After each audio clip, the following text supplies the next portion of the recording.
Hello everyone. Welcome back to my YouTube channel. Salamat po for watching my videos and thank you Letter Sender. Thank you for the trust. Today isasagutin ko na po yung tanong nyo na sabi nyo, Dear Eva, meron ka bang opinion about dream interpretation? First time ko po makatanggap ng ganito. Thank you so much for the trust.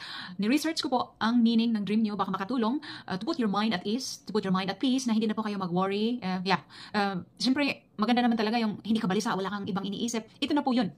Na-research ko siya, so ito pala ang meaning. So tingnan nyo po dito, kung alin dito ang tugma sa panaginip nyo, kasi kayo pong nakakaalam sa details ng dream nyo. So ito na po yun. Okay, dream of dirty nails. Example. So general interpretation siya, tapos mamaya may mga detalye. Halimbawa na naginip ka ng ganitong klase, ganyan. So anything about nails, parang general interpretation siya, pero mamaya may details. Okay, isa-isahin natin. Example, the dream of dirty nails may symbolize feeling of unclean. You don't feel clean or guilty about something in your life. Parang guilty ka, feeling mo guilty ka. Example, ano ba yung na-post ko sa Facebook? Tama ba yung grammar ko? Nagmadali ako, hindi ko na-review. Yung pala, pagbalik mo, mali-mali yung spelling. Dahil nagmadali ka nga, hindi mo na-review. Normal yun. Lahat tayo nagkakamali sa pag-post sa Facebook. Example lang po ito. Now, dito, it could represent a fear of being judged or criticized by others. Okay, yun po yung meaning ng dream, anything about nails. So kayo pong nakakaalam ko alin dito ang tugma kasi kayo pong nakakaalam ko anong detalye ng dream nyo. Now, ang pangalawang dream interpretation, ang sabi dito, dirty nails in dream is a warning. A warning, or it warns the dreamer that he should be alert and not to talk too much. Don't trust so much, even to his closest friends or anybody na close niyo po, because all the information can be used against you. Pwede kang mapahiya, masisira ang reputasyon mo. Okay. Now, ito pa. Ang symbolic meaning ng, in general, nails are often associated with strength, protection, and defense. Ang pagkakaalam ko po, at narinig ko ito sa maraming tao, disclaimer lang po, sa mga taong hindi mahilig maniwala nito, I respect you, para po ito sa mga mahilig nito. Okay, disclaimer, and this is based on research. Ang pagkakaalam ko talaga, protection. Usually, ang meaning ng kuko, pag nanaginip ka ng nails, kuko, usual meaning talaga niya is protection, spiritual protection, number one. Tapos yung all kinds of protection. So yun po ang meaning niya. So parang kinakausap ka sa dream mo, parang the universe is talking to you in your dream, na parang warning na ito dapat ang iwasan mo or gawin mo. Okay, long nails, ito naman another meaning. Long nails in dreams can mean a desire to hold on to something that seems important to a person, but which may be harmful, dangerous to him or her. On the other hand, cutting nails can symbolize the desire to get rid of something that interferes.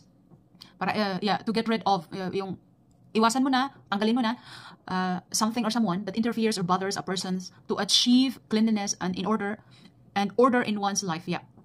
If you want a happy, organized life, hindi magulo, ayun, get rid of something or someone. So, alisin mo na yan kung sa tingin mo toxic. Okay, ito pa. Two nails, another meaning, or fingernails, specifically could be interpreted as representing a person's ability to grasp or hold onto something. They could also represent a person's sense of self-care or personal hygiene. So, ito naman, basic siya, no? As nails.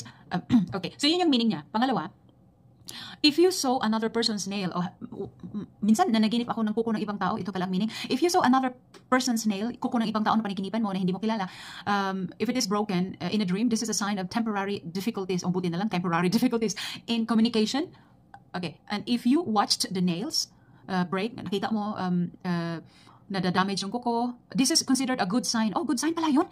You will achieve great success in work thanks to your efforts, patience, and endurance. Lahat naman talaga ng tao na may pasensya, may tiyaga, naging successful naman. Yun ang ginagawa ng mga mayayaman. We don't need to become mayaman as long as we sustain our daily needs. Yun. May permanenteng trabaho, may sahod. O yun. Okay, breaking nails on purpose, another meaning na po ito. It means that you are choosing the path, the direction of trials and difficult achievements for yourself. A torn-off nail, yung natuklap, nasira, can be a warning that you should be more careful about your health. Uy, nanaginip ako ng ganito. May thyroid ako ngayon, cholesterol ko. Marami akong sakit-sakit ngayon, kaya nga naka-sunglass kasi halata sa mata ko na may sakit. Hindi nakaka-inspire tingnan. So, kaya naka-sunglass po ako. Pasensya na. Okay. Ito pa, ang sabi. So, yun pala, pag nakakita ka ng kuko sa dream mo na natuklap, broken, damaged, turn off nail, it means you should be careful about your health. So, warning sign siya na parang kinakausap ka ng universe sa dream mo. Dirty nails in a dream is a warning. Oh, pag nanaginip ka ng maruming kuko, dirty nails, dirty. It's a warning that the dreamer, he should or be alert and not to talk too much, even to his closest friends. Do not trust so much. Huwag kang magbigay ng information, lalo na important information. Hindi mag-ingat ka sa pag-share ng info. Okay, information can be used against you. It could be a plot or can mean losing your good name or reputation. Baka masira ang reputasyon nyo. Okay, ingat-ingat lang. So, yun po ang meaning ng dirty nails. Kapag nanaginip po kayo ng dirty nails, at kapag nanaginip kayo na nakakita kayo ng kuko na natuklap sa dream, yun po yung mga meaning niya. So, ulitin ko lang po yung dirty nails.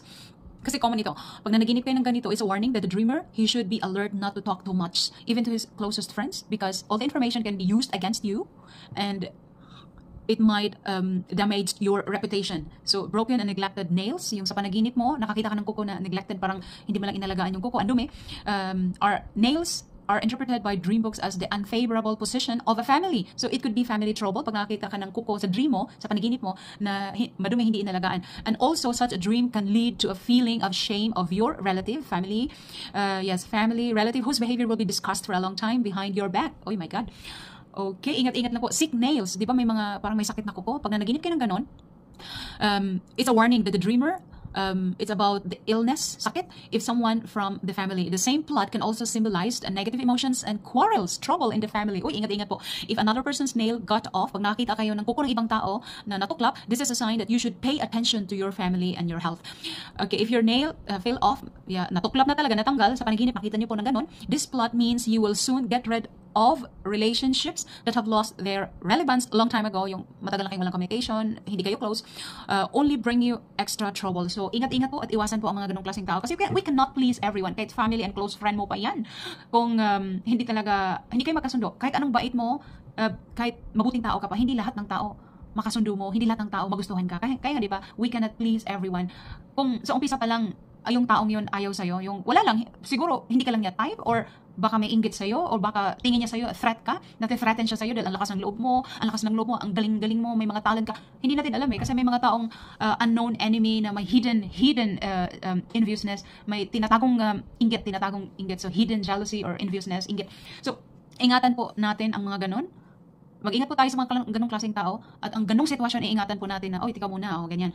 Yun na nga, may kasabihan, di ba? You don't need to drink the whole sea, buong dagat, to know that it's salty. So, 1 or 2 signs pag nakakita ka na, ay, parang iba na to, iwas ka na. Kasi yung ibang tao, ini-ignore na, ay, baka wala yan, masyado ka lang sensitive. Wala yan, wag mong misinterpret ang kilos niya. Hindi ikaw yung nakakaramdam ng signs pag nakakita ka na ng signs na malinaw talaga na parang iba itong taong ito iba sa'yo, ibang tingin sa'yo, ibang pakiramdam mo, umiwas ka na, mag-ingat na. Di ba? Ulitin ko po, may kasabihan na you don't need to drink the whole sea to find out that the sea is salty.